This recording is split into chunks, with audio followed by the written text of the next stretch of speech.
आज हम भूगोल के एक ऐसे चैप्टर पर बात करने वाले हैं जो यूपीएससी, बीपीएससी या किसी भी स्टेट पीएससी परीक्षा के लिए समझिए सवालों का एक गोल्ड माइन है। नाम है प्राकृतिक वनस्पति एवं वन्य जीवन। चलिए इसको पूरी तरह से एग्जाम के पॉइंट ऑफ व्यू से समझते हैं। अच्छा, तो हम इसे समझेंगे कैसे? हमारा प्लान बिल्कुल सीधा है। पहले हम देखेंगे कि वनस्पति और जलवायु का रिश्ता क्या है। फिर एक एक करके दुनिया के सारे जंगल, घास के मैदान और झाड़ियों को खंगालेंगे। और आखिर में सबसे ज़रूरी बात, ये सब हमारे एग्जाम्स, खासकर मेंस के लिए इतना इम्पॉर्टेंट क्यों है। तो चलिए शुरू करते हैं। चलिए सबसे पहले उस एक फंडामेंटल कॉन्सेप्ट को पकड़ते हैं, वो नींव जिस पर ये पूरा चैप्टर खड़ा है।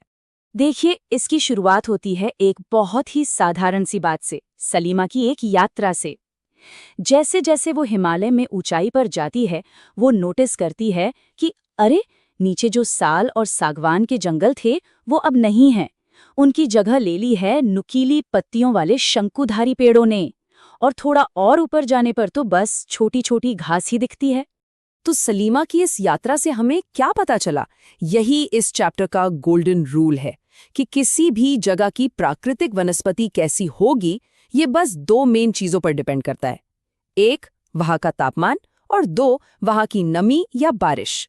हाँ, ढलान और मिट्टी के मोटाई जैसे दूसरे फैक्टर्स भी होते हैं, पर प्रीलिम्स के लिए ये दो कीवर्ड्स, तापमान और नमी, सबसे ज्यादा जरूरी हैं। और इन्हीं दो फैक्टर्स के आधार पर हम दुनिया की सारी नेचुरल वेजिटेशन को मोटे तौर पर 3 हिस्सों में बांट सकते हैं। पहला, वन, जो वहां उगते हैं जहां तापमान और बारिश दोनों ज्यादा हों। दूसरे, घास के मैदान, जहां बारिश मॉडरेट यानी मध्यम होती है। और तीसरे, कंटीली झाड़ियां, जो सूखे इलाकों में मिलती हैं। ये क्लासिफिकेशन दिमाग में एक फ्रेमवर्क की तरह सेट कर लीजिए। तो चलिए अब अपनी पहली कैटेगरी में गोता लगाते हैं और सैर करते हैं दुनिया भर के अलग अलग तरह के वनों की। ये लीजिए, एक क्लासिक सवाल आ गया, पक्का कहीं ना कहीं मॉक टेस्ट में तो देखा ही होगा। एक बहुत ही जरूरी कॉन्सेप्ट है ये, और इसका जवाब है उष्णकटिबंधीय सदाबहार वन। और हाँ, एक बात और, यहाँ मिलने वाले पेड़ों के नाम जरूर याद रखिएगा। रोजवुड, आबनूस, माहोगनी। ये मैच द फॉलोइंग वाले सवालों के लिए फेवरेट होते हैं। अब जरा इन दोनों में फर्क देखिए।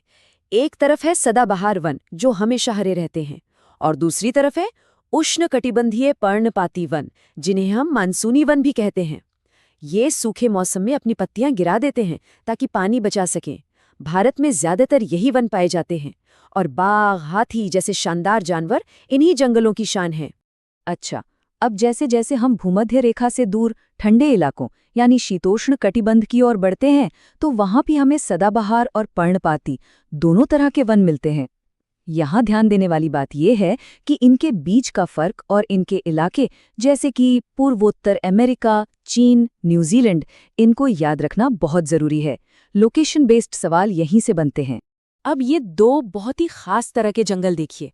एक है भूमध्य सागरीय वनस्पति, जो सूखी गर्मियों को झेलने के लिए बनी है, इसीलिए यहाँ खट्टे फल जैसे संतरा, अंगूर खूब होते हैं।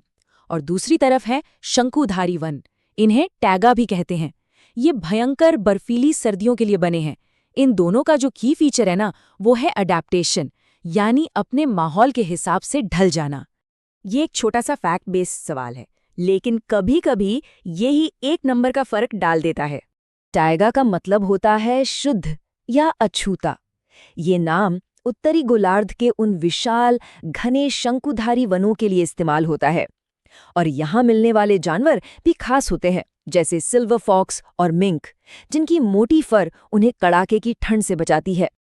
तो चलिए अब घने जंगलों से बाहर निकलते हैं और चलते हैं दुनिया के खुले विशाल घास के मैदानों की तरफ। ये टेबल, ये समझिए कि आपके रिवीजन के लिए एक हाई यील्ड समरी है। सबसे बड़ा अंतर जो याद रखना है वो ये है, उष्णकटिबंधीय घास स्थल जैसे कि सवाना, वहां की घास 3-4 मीटर तक ऊंची और मोटी होती है, जबकि शीतोष्ण घास स्थल जैसे कि प्रेयरी, वहां की घास छोटी और बहुत पौष्टिक होती है। और इसी घास के फर्क से तय होता है कि वहां जानवर कौन से मिलेंगे। और ये तस्वीरें उसी बात को बिल्कुल साफ कर देती हैं। देखिए, सवाना की ऊंची घास में जिराफ जैसे बड़े शाकाहारी जानवर आराम से रहते हैं। वहीं दूसरी ओर प्रेरी की छोटी पौष्टिक घास बाइसन जैसे चरने वाले जानवरों के विशाल झुंडों के लिए एकदम परफेक्ट है। और अब चलते हैं धरती के कुछ सबसे मुश्किल इलाकों की तरफ, वो जगह जहां जीना एक चुनौती है। यहाँ दो बिल्कुल एक्सट्रीम क्लाइमेट्स की बात हो रही है। एक गर्म और सूखे रेगिस्तान, जहाँ पौधों की जड़ें पानी की तलाश में बहुत गहरी चली जाती हैं और पत्तियां मोम जैसी होती हैं ताकि पानी का नुकसान कम हो। और दूसरा ध्रुवों के पास का बर्फीला टुंड्रा इलाका, जहाँ गर्मी बस नाम मात्र की होती है और वहाँ सिर्फ काई, लाइकेन और छोटी झाड़ियाँ ही उग पाती हैं। और जैसे पौधे वैसे ही यहाँ के जानवर भी खास हैं। ध्रुवीय भालू हो या सील, इनकी मोटी खाल और फर ही है जो इन्हें उस जानलेवा ठंड से बचाती है। इसी को हम कहते हैं इकोलॉजिकल नीश। और याद रखिए, एग्जाम में अक्सर जानवर और उनके हैबिटेट को मैच करने वाले सवाल आते ही हैं। ठीक है, तो हमने सारे बायोम तो समझ लिए, लेकिन ये चैप्टर यहाँ खत्म नहीं होता। अब आते हैं उस हिस्से पर जो मेंस के लिए सबसे ज्यादा क्रिटिकल है, यानी मानवीय हस्तक्षेप और हमारी भूमिका। वापस सलीमा की कहानी पर आते हैं। उसके पिता ने उसे जो समझाया वो आज की सबसे बड़ी सच्चाई है कि इंसान खेती के लिए, घर बनाने के लिए जंगलों को साफ कर रहा है, और इसका असर सिर्फ पेड़ पौधों पर नहीं बल्कि उन पर निर्भर रहने वाले वन्य जीवों पर भी पड़ रहा है। तो अब सवाल उठता है कि ये सब एग्जाम के लिए क्यों जरूरी है। देखिए, ये सिर्फ ज्योग्राफी नहीं है, ये सीधे सीधे जीएस पेपर 1 में ज्योग्राफी और जीएस पेपर 3 में एनवायरनमेंट और बायोडाइवर्सिटी से जुड़ता है। संरक्षण से जुड़े प्रयास ये करंट अफेयर्स का हॉट टॉपिक है।